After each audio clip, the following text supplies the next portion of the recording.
সব হয় না। মানুষ চায় অনেক, কিন্তু পূরণ করার মালিক সে। যতটুকু পূরণ করবে সেইটুকু পূরণ হবে। বলো, সবাই যদি মাতৃত্বের স্বাদ বুঝতো, তাহলে ডাস্টবিনে আস্থা করে নর্দমার পাশে শিশু সন্তানকে কাগজে মুড়িয়ে লোকে ফেলে দিয়ে চলে যেত না। লোকে বলে বলে ও তো জন্ম নিয়েছে, ওর কি দোষ? ওরও একটা দোষ আছে। কোন দোষ জানো? ওর দোষ এটাই, ও কর্ম ভালো করে নাই, তাই ও মাতৃত্বের আস্বাদন অনুভব করতে পারে নাই। কেউ যদি সারা জীবন ধরে ভালো কর্ম করে, তাহলে জীবনের শেষ দিনে সে ভালো ফল পাবে। আর যদি সারা জন্ম ধরে খারাপ কর্ম করে, তাহলে সে খারাপ ফল পাবে। কর্ম তোমার ভালো হলে ভাগ্য তোমার দাসী, হৃদয় তোমার ভালো হলে ঘরেই মথুরা কাশী। তোমাকে ছুটে যেতে হবে না কোথাও, তুমি ঘরে বসে সব দেখতে পাবে। তবে তুমি শুধু কর্মটা ভালো করো, তুমি দেখবে ভালো ফল তুমি পাচ্ছ। এমনও মানুষ আছে, সে রাস্তা দিয়ে চলে গেলে লোকে তাকে ফুল ছড়িয়ে নিয়ে যায়। আর এমনও মানুষ আছে যে রাস্তা দিয়ে চলে গেলে লোকে তাকে চিৎকার করে ডেকে বলে, এই চোর। তাহলে আপনি ঠিক করবেন, আপনি চোর ডাক শুনবেন না আপনি সাধু ডাক শুনবেন। যে বাবা মায়েরা বসে আছেন বা তারা দূরে দাঁড়িয়ে মাইকের মধ্যে শুনছেন, আপনারা চাইলেই আপনাদের বাড়ির ছেলে মেয়েকে ডাক্তার, ইঞ্জিনিয়ার, উকিল, ব্যারিস্টার তৈরি করতে পারেন, কিন্তু আপনারা চাইলেই আপনাদের বাড়ির ছেলে মেয়েদেরকে ভক্ত তৈরি করতে পারবেন না। ভক্ত হওয়া বড় শক্ত। পণ্ডিত রয়েছে বসে, গাছের ফল গাছে রয়েছে, বৃন্ত পড়েছে খুশি। হরি বল, হরি বল। সবাই যদি ভক্ত হবে, তাহলে চোর হবে কে? মনে রাখবেন, ভক্ত হওয়া, সাধু হওয়া, বৈষ্ণব হওয়া, সৎ মানুষ হওয়া যদি এত সোজা হতো, তাহলে এই দেশটা চোর কমে যেত, সাধু বেড়ে যেত। দেশে সাধু কমে গেছে, চোর বেড়ে গেছে। কেন বলুন তো? আমাদের আচরণ নষ্ট হয়ে গেছে। মা, আজকে তোমাদের গ্রামে হরিনাম হচ্ছে, এত কষ্ট করে তোমরা 500 টাকা, 1000 টাকা, 100 টাকা, 50 টাকা করে চাঁদা দিয়ে কীর্তন দিচ্ছ, কীর্তন করাচ্ছ। তোমাদের গ্রামের মাটি ধন্য হয়েছে, মহাপ্রভুর ঘট বসেছে। কালকে বোধহয় পরশুদিন নগর সংকীর্তন বেরোবে সবার ঘরে ঘরে। লক্ষ্মীকান্তপুর গ্রামের মানুষ পরম আনন্দে। মনে রাখবে, হরিনাম করে, হরিনাম শুনে, হরিনাম দিয়ে গ্রামের মানুষের কল্যাণ তখনই হবে যখন হরিনাম চলাকালীন গ্রামের মানুষ তারা সম্পূর্ণ নিরামিষ সেবা করবে, তবে হরিনামের কল্যাণ হবে, না হলে হবে না। শতজন্ম করিলেও নাম সংকীর্তন, তবু ব্রজে না পায় ব্রজের ব্রজেন্দ্র নন্দন। শুধুমাত্র প্রেম ভক্তি দিয়া তারে ভজে যেই জন, সেই জন ব্রজে পায় ব্রজের ব্রজেন্দ্র নন্দন। হরি বল, হরি বল। তোমার গ্রামে কীর্তন হচ্ছে, আমি লক্ষ্য করেছি অনেক জায়গায় গ্রামে কীর্তন হয়, আর কীর্তনকে কেন্দ্র করে সবার বাড়িতে আত্মীয়, বন্ধু বান্ধব, কুটুম বাটুম সব এসে যায়। আর মানুষ সেই কুটুম বাটুমকে খুশি করার জন্য, নিজের মেয়ে জামাইকে ভালো করার জন্য, ভালো রাখার জন্যে, যেহেতু মেয়ে জামাই এসেছে তাই সবাইকে খুশি করার জন্য আজকে মাছের ঝোল, মাংসের ঝোল, ডিমের ঝোল, ভাত করেছে। দুঃখ কি জানেন? মেয়ে জামাই মাংসের ঝোল দিয়ে ভাত খেয়ে কীর্তন শুনতে আসছে, দুটো কোনোদিন একসঙ্গে হয় না। দুধে কোনোদিন নেশা হয় না, মদে নেশা হয়।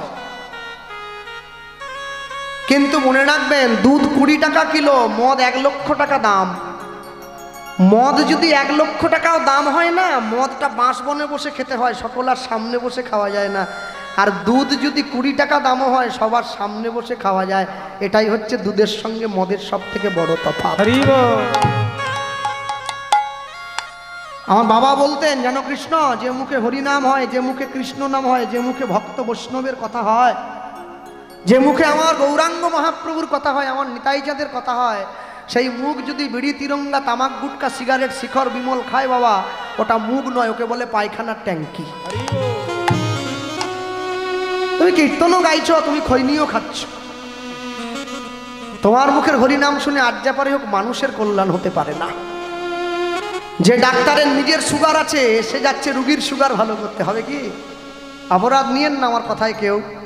আপনারা বয়োজ্যেষ্ঠ মানুষ বসে আছেন, বিচার করে দেখবেন, 100 জন নতুন প্রজন্মে, আমার বয়সী বা আমার থেকে ছোট বড়, 100 জন নতুন প্রজন্মের কীর্তনিয়ার মধ্যে 99 জন কীর্তনিয়ার এখনো গুরু দীক্ষাই হয় নাই। তারা তিলক পর্যন্ত করতে জানে না, ছবি এঁকে নেয় তিলকের বদলে। হ্যাঁ, মাঝখানে কাটা কাটা কাটা কাটা দিয়ে একটা সিঁদুরের লাল টিপ দিয়ে, এদিকে লবঙ্গ লতিকা ফুলের মতো দিয়ে, যেন বিয়ে বাড়িতে গেছে। কীর্তনের আসর, কপালের তিলক, এটা ফ্যাশনের জন্য নয়, এটা গুরু ঘরের পরিচয়। যার জন্যে তো মানুষ আমাদেরকে বলতে সুযোগ পেয়েছে ভারত আবার জগৎ সভায় শ্রেষ্ঠ আসন লবে, তার মানে কোনো না কোনো দিন শ্রেষ্ঠ ছিল, আজ আর নেই। ইস্কনের যিনি বর্তমান সভাপতি রয়েছেন জয়পতাকা স্বামী মহারাজ, তিনি যখন প্রথম ভারতবর্ষে এসেছিলেন না, আমি সব ধরনের বই পড়ি, বই পড়া আমার একটা নেশা, কেন অসৎসঙ্গের থেকে বই পড়া ভালো। তিনি যখন প্রথম এলেন ভারতবর্ষে, দমদম বিমানবন্দরে নামার সময় পায়ের জুতোটা খুলে কর্মচারীর হাতে দিয়ে দিয়েছেন। তো অত বড় মানুষ তিনি এসেছেন, সাংবাদিকরা ছুটে গেছে, ইন্টারভিউ নিচ্ছে। ইন্টারভিউ নেওয়ার সময় তাকে প্রশ্ন করছে, স্যার আপনি এত বড় একজন পণ্ডিত, শিক্ষিত মানুষ, the well educated person, the great human being, আপনি ইসকনের সভাপতি, আপনি জুতোটা খুলে দিচ্ছেন ক্যামেরার সামনে। তিনি উত্তর দিয়েছিলেন, যে ভারতবর্ষের মাটিতে আমার চৈতন্য মহাপ্রভুর চরণের ধুলি আছে, সেই ভারতবর্ষে আমি প্রথম পা দেব, তাও আবার জুতো পরে, অতটা মূর্খ আমি নই। মাটিতে নেমে প্রণাম করছেন ভারত মাতাকে, চৈতন্য মহাপ্রভুর সত্তাকে। মনে রাখবেন, ভ্রমিতে ভ্রমিতে কোনো ভাগ্যবান জীব কোটি কল্প প্রসাদে পায় ভক্তিলতা বীজ, সবাই পাবে না, শুনবে সবাই। কেন? অভক্তের মুখে হরিনাম শোনা, অভক্তের মুখে হরিনাম শোনা আর সাপে মুখ দেওয়া দুধ, দুটো একই জিনিস। দুধ ভালো, কিন্তু সেই দুধে যদি সাপ মুখ দিয়ে দেয়, ওটা বিষ হয়ে যায়, আর ভালো থাকে না। হরিনাম ভালো, যদি অভক্তের বদনে হরিনাম হয়, সেই হরিনাম বিষ সমতুল্য। তাহলে লোকে যে বলে, হ্যাঁ আমি যে কথাটা বলছি, এটা যদি আবার ওই ঠাকুরের চালাগুলো শুনতে পায়, ঠাকুরকে পাঠাবে, ঠাকুর আবার আমার নিয়ে আসলে বলবে। লোকে যে বলে এক কৃষ্ণ নামে যত পাপ হরে, পাতকীর সাধ্য নাই তত পাপ করে, তাহলে আপনি হরিনামকে বিষ বলছেন? এক কৃষ্ণ নামে যত পাপ হরে, পাতকীর সাধ্য নাই তত পাপ করে, এই কথাটার সঙ্গে এই কথাটা মিলিয়ে দিলে হবে না। কেন? সবসময় মনে রাখবেন, আগে লক্ষ্য করতে হবে কৃষ্ণ নামটা আপনি কার বদন থেকে শ্রবণ করছেন, তারপরে লক্ষ্য করবেন। কেন জানেন? মনে রাখবেন, যে লোকটা হাতে ঘড়ি পড়েছে 50 টাকা দামের, আর যে লোকটা হাতে ঘড়ি পড়েছে 5 লক্ষ টাকা দামের, দুটো ঘড়িতেই টাইম দেখা যায়, একই টাইম দেয়, তবে তফাৎ কি? 50 টাকা দামের ঘড়ি যে হাতে পড়েছে, সে সমাজকে বুঝিয়ে দিচ্ছে তার সময় কেমন চলছে, আর 5 লক্ষ টাকা দামের ঘড়ি যে পড়েছে, সে সময়কে বুঝিয়ে দিচ্ছে তার সময়টা কেমন চলছে। তাই আপনি ঠিক করবেন আপনি কোন সময় অনুযায়ী যাবেন। তাই গৌর মায়ের কাছে বসে বলছে, মা, এই জগতের প্রতিটি মা তারা চায় যে আমাদের সন্তানটা ভালো হোক, আমাদের সন্তান 10-এর 1 হোক। আপনাদের দক্ষিণ 24 পরগনা জয়নগর বলে একটা জায়গা আছে, যেখানে মোয়া পাওয়া যায়, জগৎ বিখ্যাত মোয়া। এই জয়নগরে একটা জায়গা আছে, যেখানে আমরা কীর্তন করেছিলাম, জায়গাটার নাম হচ্ছে রাধাবল্লভতলা। রাধা গোবিন্দের মন্দির আছে রাধাবল্লভতলা। প্রত্যেক বছর রাস পূর্ণিমায় কীর্তন হয় ওখানে, 10-11 দিনের মেলা হয়। রাধাবল্লভতলা যারা গিয়েছেন, যদি কোনোদিন যান, গেলে দেখবেন, সামনেই তো, বেশি দূরে না, গেলে দেখবেন ওখানে কদম গাছ আছে, শুকনো কদম গাছ, কোনো ডালপালা আছে, শুধু শুকনো, পাতা পাতা কিচ্ছু নেই। প্রত্যেক বছর রাস পূর্ণিমার দিন মধ্যরাত্রে কদম গাছের যে কোনো একটা ডালে 2টো কদম ফুল ফোটে, শুকনো ডালে 2টো ফুল পেড়ে এনে রাধা গোবিন্দের চরণে দেওয়া হয়, তারপরে উৎসব শুরু হয়। এখানেই বোঝা যায় তার করুণা এখনো পর্যন্ত আছে, আমার দেখার চোখ নেই তাই দেখতে পাইনি। আমি শুধু কীর্তন শুনলাম, নেচে গিয়ে ঘরে গিয়ে আনন্দ করে ঘুমিয়ে পড়লাম, লাভ কিছু হবে না। ডাক্তারের কাছ থেকে ওষুধ কিনে নিয়ে গিয়ে বাড়িতে রেখে দিলে লাভ হয় না, নিয়ম করে খেতে হয়। তা আমি ডাক্তারকে যদি বলি, স্যার আপনি যে ওষুধটা দিয়েছেন সকালে, দুপুরে, সন্ধ্যায়, সব ওষুধগুলো তো একই পেটে যাবে, একসঙ্গে ঢুকে নিলে হতো নি? ডাক্তার বলে, একসঙ্গে ঢুকে নিলে ব্যাড রিয়াকশন হয়ে যাবে, তুমি মরেও যেতে পারো। টাইম টু টাইম দাও, একটা হজম হওয়ার সময় দাও, আরেকটাকে দাও। তা ভক্তিরও সেই রকম স্তর আছে, আপনাকে ধীরে ধীরে উঠতে হবে উপরের দিকে। আপনি সারা জীবন নিচে থাকবেন, দুম করে উপরে উঠে যাবেন, এটা বললে কিন্তু পা পিছলে পড়ে যেতে পারেন।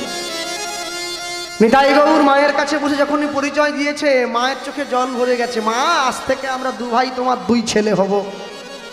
মা বলছে বললে হবে না, পরিচয় দে। দুই ভাইকে দুই দিকে বসিয়ে এক পাত্রে অন্ন ব্যঞ্জন মেখে দুই ভাইয়ের মুখে দিচ্ছে। দুই ভাই মাকে মা বলছে, মায়ের কোলে বসল গিয়ে গৌরার নিতাই নিতাই, মায়ের কোলে গৌর হরি হরি বল।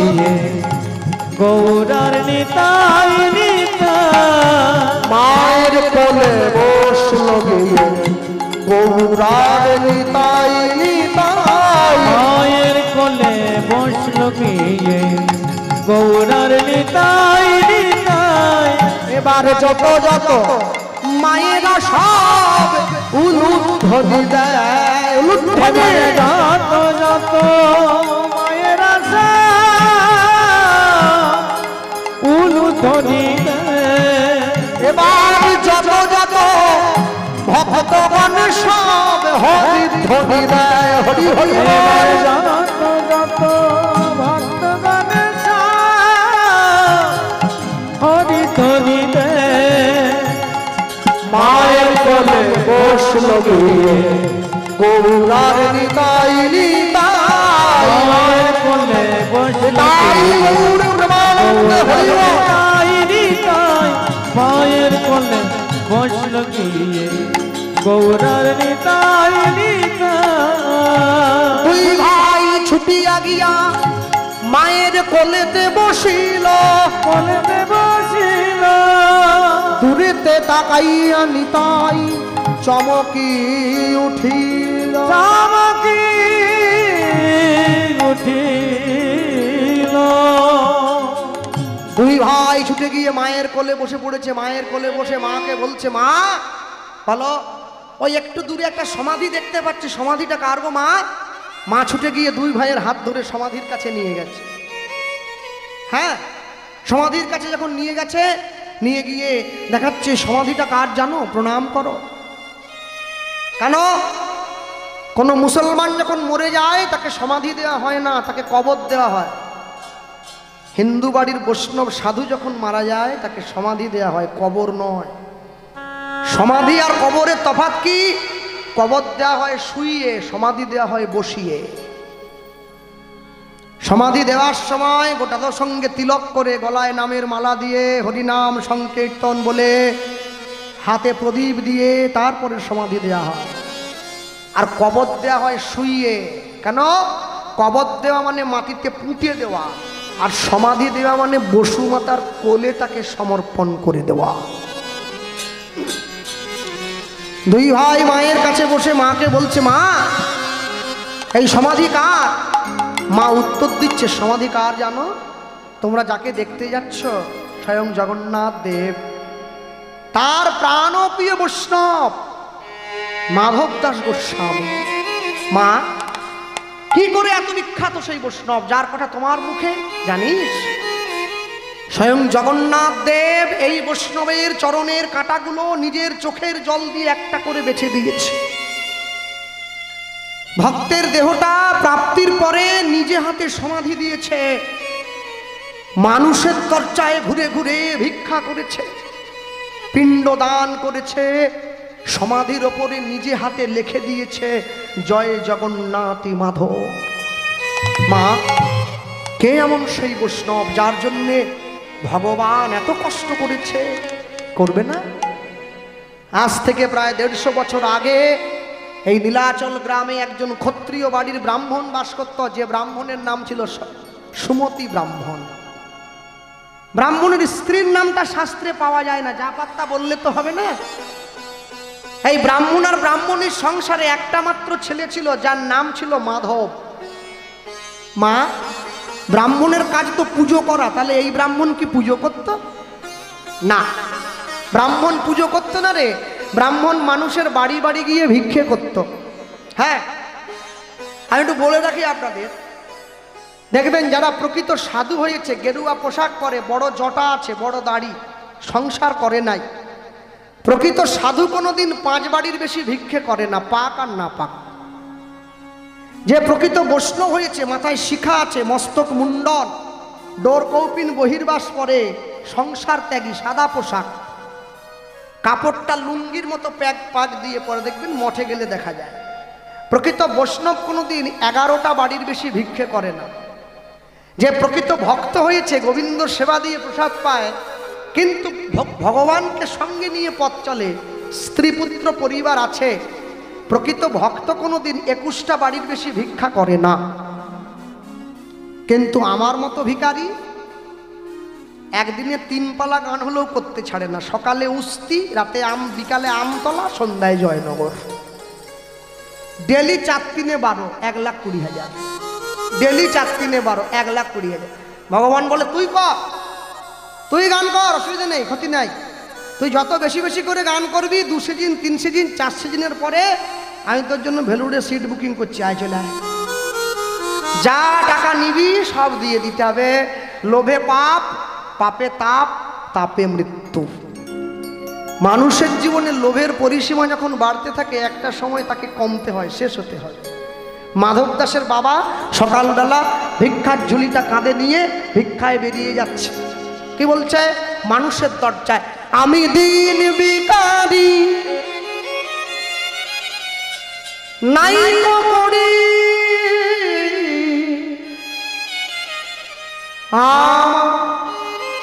একটি পয়সা দাও, আমি দিন ভিখারি নাই হরি বল, নাই কাকারে আমার একটি পয়সা দাও, আমি দিন ভিখারি নাই তো করি, একটি পয়সা দাও, আমি দিন ভিখারি নাই কাকারে আমার একটি পয়সা দাও। ওগো তারে না পথিক হেরি,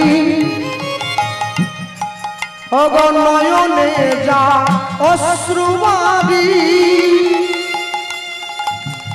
কেহ নাহি হৃদয়ে তাকায়, কেহ নাহি হৃদয়ে তাকায়, আমি দিন ভিখারি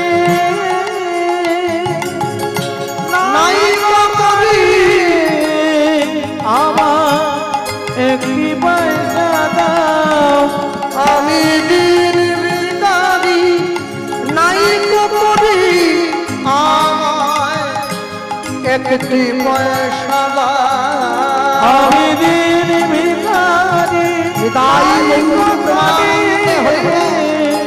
আমার একটি পয়সা দাও। মনে রাখবেন, যারা গানটা শুনছেন, গানটা শুরু কোথা থেকে হলো? আমি দিন ভিখারি। এই তো, আচ্ছা যদি আমরা গাই, বেহাগ যদি না হয় রাজি, বসন্ত যদি না যাসে, এই আসরে এই মন তুমি থাকো বন্ধু আমার পাশে।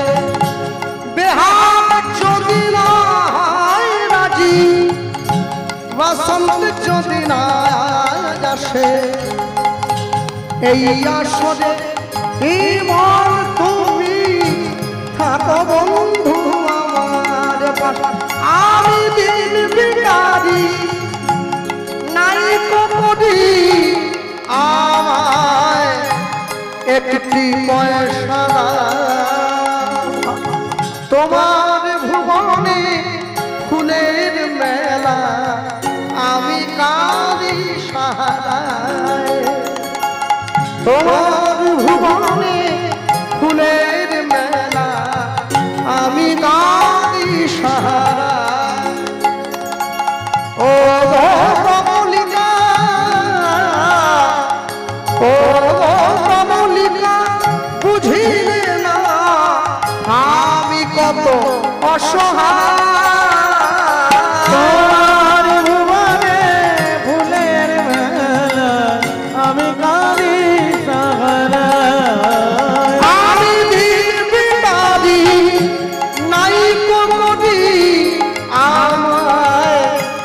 একটি পয়সা আমি দিন ভিখারি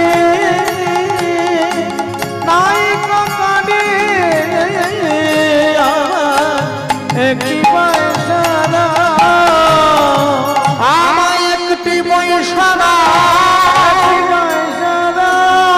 আমায় একটি পয়সা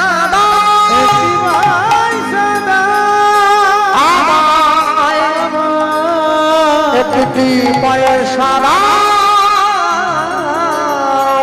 একটি পয়সা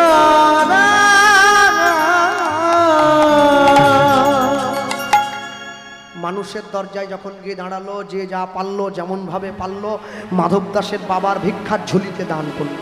আস্তে এই যে মায়েরা বসে আছেন প্রত্যেকদিন বাড়িতে ভিখারি এলে ভিক্ষা দেন, মনে রাখবেন যখন ভিক্ষা দিতে হয় বাড়ির ভেতর থেকে দাঁড়িয়ে ভিক্ষা দিতে নেই, সম্পূর্ণরূপে বাইরে বেরিয়ে তারপরে ভিক্ষা দিতে হয়। যখন কাউকে ভিক্ষা দেবেন খারাপ জিনিসটা দেবেন না, যতটা পারবেন ভালো দেবেন। কেন জানেন? এ দান কেহ নাহি নিবে কেড়ে, যতই করিবে দান ততই যাবে বেড়ে। ভিক্ষায় কোনোদিনও সম্পত্তি কমে যায় না। কেন? মানুষ তো সর্বস্ব দেয় না, তার সামর্থ্য অনুযায়ী দেয়। যার মন আছে তার ধন নাই, যার ধন আছে তার মন নাই। আর যার দুটোই নাই সে তো ভিখারি। আর যার ধন আছে কিন্তু মন নাই, সে কিন্তু জীবনের অন্তিমে গিয়ে খুব দুঃখ পাবে, তার জীবনে কষ্ট খুব। মনে রাখবে, কেউ যদি 100 টাকা উপার্জন করে 100 টাকার মধ্যে 60 টাকা সে খরচা করবে নিজের সংসারের জন্যে, 20 টাকা সে ভবিষ্যতের জন্য জমিয়ে রাখবে, 80 টাকা হলো, বাকি 20 টাকা সে ঈশ্বরের সেবার জন্য দান করবে 100 টাকা। প্রতি 100 টাকায় 20 টাকা যদি ভগবানের সেবার জন্য দান করেন তাহলে কোনো দিনের জন্য আপনার অভাব হবে না। এখন যদিও এই কথাটা বলা উচিত নয়, তবু অনেক লোকে আমার কাছে ফোন করে জানতে চায়, দাদা আপনি যে সব আসরে বলেন 100 টাকায় 20 টাকা দান করবেন, আপনি কি নিজে দান করেন না শুধু নিজে বলেই যাচ্ছে? কেন? লোকে যে বলেছে আপনি আচরি ধর্ম জীবেরে শেখায়, আপনি না আচরিলে ধর্ম অপরে শেখানো না যায়। তাহলে আপনার মুখের কথা বললে হবে নাকি? মনে রাখবেন, সব জিনিস তো দেখিয়ে করা যায় না।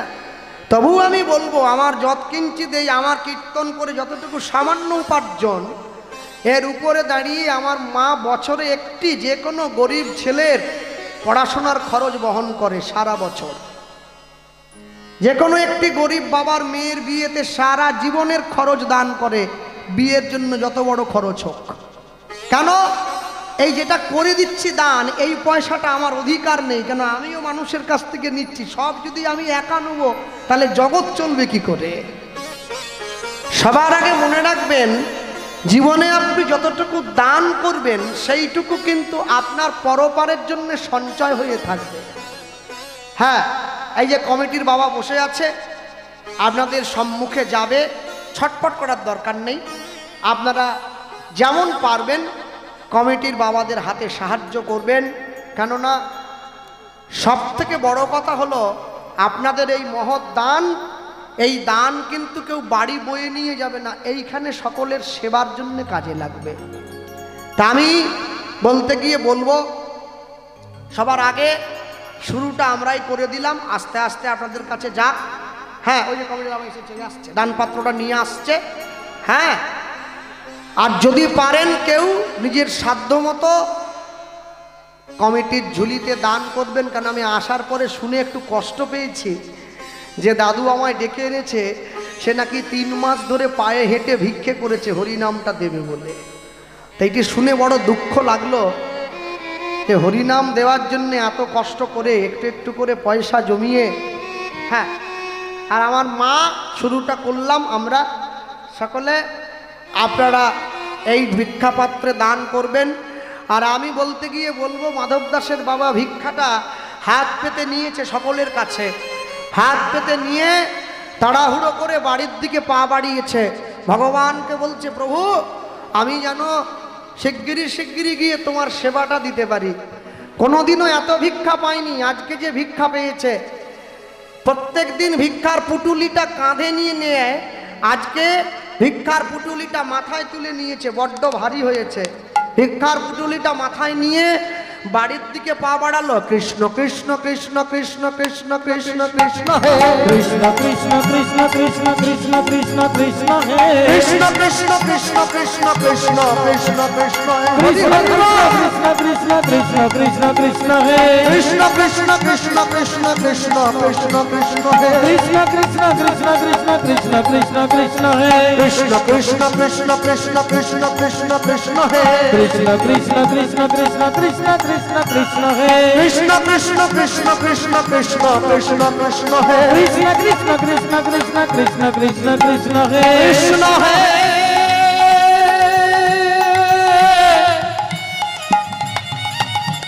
আমায় করুণা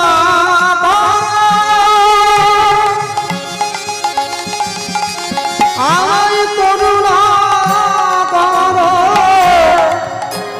আমায় করুণা করো কৃষ্ণ কৃষ্ণ কৃষ্ণ কৃষ্ণ কৃষ্ণ কৃষ্ণ কৃষ্ণ কৃষ্ণ কৃষ্ণ কৃষ্ণ হে কৃষ্ণ কৃষ্ণ কৃষ্ণ কৃষ্ণ কৃষ্ণ কৃষ্ণ কৃষ্ণ হে কৃষ্ণ কৃষ্ণ কৃষ্ণ কৃষ্ণ কৃষ্ণ কৃষ্ণ কৃষ্ণ হে ভিক্ষার ঝুলিটা মাথায় তুলে নিয়ে তাড়াহুড়ো করে বাড়ির দিকে পা বাড়ালো। আর হঠাৎ করে যখন পা বাড়িয়েছে, মাধব দাসের বাবা লক্ষ্য করছে আকাশের পশ্চিম কোণায় একটা কালো মেঘ উকি দিয়েছে। আস্তে আস্তে করে সেই কালো মেঘে পুরো আকাশটা ছেয়ে গেল, অন্ধকার নেমে এলো, ঝমঝম করে বজ্র বৃষ্টি নেমে এলো। মাধব দাসের বাবা ভিক্ষার পুটুলিটা মাথার থেকে নামিয়ে বুকে জড়িয়ে ধরেছে। প্রভু, আমি যেন শান্তিভাবে ঘরে ফিরে যেতে পারি। গ্রামের মাটির রাস্তাটা বৃষ্টির জলে কাদা হয়ে গেছে। তাড়াহুড়ো করে চলতে গিয়ে, গ্রামের মাটির রাস্তায় চলতে গিয়ে পা পিছলে আছাড় খেয়ে মাটিতে পড়ল। যা ভিক্ষা পেয়েছিল বৃষ্টির জলে কাদায় ধুয়ে গেল সব। শূন্য পুটুলিটা ধরে বসে রাস্তার পাড়ে বসে কাঁদছে, ভগবানকে বলছে, প্রভু, আমি তোমার সেবার জন্য ভিক্ষা করেছিলাম আর তুমি আমার কাছ থেকে সেটা কেড়ে নিলে। ভগবান মনে মনে ভাবছে, যে আমাকে যত বেশি করে ভালোবাসে আমি তার প্রতি পরীক্ষার বোঝাটা তত বেশি করে করে বাড়িয়ে দেই। যে ছেলেটা কোনোদিনও মায়ের কাছে গিয়ে খাওয়ার জন্য বায়না করে না, আজকে সেই ছেলেটা গিয়ে মায়ের আঁচলটা টেনে ধরে বলছে, মা, আমার বড্ড খিদে পেয়েছে, আমায় একটু খেতে দাও না। মা, আমার বড্ড খিদে পেয়েছে। মা ছেলেটাকে বুকের মধ্যে জড়িয়ে ধরে বলে উঠছে, খোকা, তোর বাবা ভিক্ষায় গেছে, ভিক্ষা করে এলেই আমি তোকে খেতে দেবো, একটু অপেক্ষা কর। কিন্তু মা, আমার যে বড্ড খিদে পেয়েছে। আস্তে আস্তে করে গিয়ে মা ছেলেটাকে বোঝাবার জন্যে চালের ভাণ্ডটা নিয়ে দেখছে একটা দানা পর্যন্ত নেই যে নিজের ছেলেটাকে খেতে দেবে। নিজের ছেলেটাকে বোঝাবার জন্যে উনুনের উপরে হাঁড়ি দিয়ে, হাঁড়িতে জল দিয়ে, তার মধ্যে কতগুলো নুড়ি পাথর দিয়ে নিচে আগুনটা জ্বালিয়ে দিয়েছে। দূর থেকে দেখাচ্ছে, খোকা, ওই দেখ, ভাত হলেই আমি তোকে দেব। কিন্তু নুড়ি পাথর কোনোদিনও সিদ্ধ হয় না। মায়ের কোলে শুয়ে ছেলেটা কাঁদতে কাঁদতে ঘুমিয়ে পড়েছে। মা ভগবানকে বলছে, প্রভু, আমি তোমার কাছে গাড়ি বাড়ি টাকা পয়সা কিছু চাইনি, কিন্তু আমি এইটুকু চেয়েছিলাম, আমি তো মা, আমি সন্তানের মুখে দুমুঠো খাবার যদি তুলে দিতে না পারি তাহলে আমি কেমন মা? আমি মা হওয়া, আমার জন্মে মা হওয়া সার্থক হলো না। আমি মা হব কি করে? আমি যদি মা হয়ে সন্তানের মুখে দুমুঠো খাবার তুলে দিতে না পারি তাহলে মাতৃত্বের এই জীবন রেখে আমার কি লাভ? যে সমস্ত বাবারা বসে আছেন, এমনকি আমিও, আমরা কেউ বলতে পারবো না আমাদের প্রকৃত বাবাকে। তাহলে আমরা যাকে রেশন কার্ডে, আধার কার্ডে বাবার নাম লিখেছি, যে বাবা আমাদেরকে কোলে করে ঘুরিয়েছে, যাকে আমি বাবা বলে ডেকেছি সে আমার বাবা নয়। বলে ওটা তো মা চিনিয়েছে। মা চেনে পাপ, মা চেনে বাপ, মন চেনে পাপ। কেউ যদি অন্ধকারে দাঁড়িয়েও খারাপ কাজ করে সেটা মন জেনে যায়, অন্য কেউ জানুক আর না জানুক। মায়ের কাছে দাঁড়িয়ে যখন এ কথাটা বলছে, মায়ের কোলে শুয়ে ছেলেটা ঘুমিয়ে পড়েছে। ছোট সন্তানকে যদি কেউ খেতে দিতে না পারে, মা জানে তার জীবনে আমার কত কষ্ট, এ দুঃখটা রাখার জায়গা হয় না। কেন জানে? সব সময়ের জন্য মনে রাখবেন, একটা কুকুর যে হয় সেও তার নিজের সন্তানকে বুকে জড়িয়ে রাখে। আমি তো মানুষ। সনাতন গোস্বামী যখন সব ছেড়ে দিয়ে বৃন্দাবনে ভগবানের নাম করার জন্য আশ্রয় নিয়েছে, একদিন, দুদিন, 3 দিন, 4 দিন, 5 দিন, 6 দিনের দিন ভগবান এসে সনাতন গোস্বামীর সামনে দাঁড়িয়েছে। যার নাম করছে সে যে সামনে এসে দাঁড়িয়েছে, সনাতন গোস্বামী এটা ভুলে গিয়েছে, তার নামে ব্যাকুল হয়ে রয়েছে। ভগবান শিশুর রূপ ধরে এসে সনাতন গোস্বামীকে ডাকছে, সনাতন আমার বড্ড খিদে পেয়েছে, কিছু একটু খেতে দাও না। সনাতন গোস্বামী বলছে, তুমি তো বড্ড জ্বালাও, আমি নাম করছি নিজেই খাওয়ার জোগাড় করতে পারি না, আমি তোমায় কি খাওয়াবো? দেখো না, মানুষের কাছে যাও, একটু ভিক্ষা করো না, মানুষ যদি তোমায় কিছু দেয় তুমি সেই দিয়ে আমায় খাইও। তুমি আমাকে বড্ড বিরক্ত করো, আমি তোমার সেবার জন্য যদি ভিক্ষা করতে যাই নাম গাইতে দেরি হয়ে যাবে না? তুমি তো আমারই নাম গাইছো, তাহলে যার নাম তুমি গাইছো সে তোমার কাছে এসেছে, তুমি আমার জন্য একটু ভিক্ষা করবে না? মনে রাখবেন, নিজেকে বড় কষ্ট পাই কখন জানে?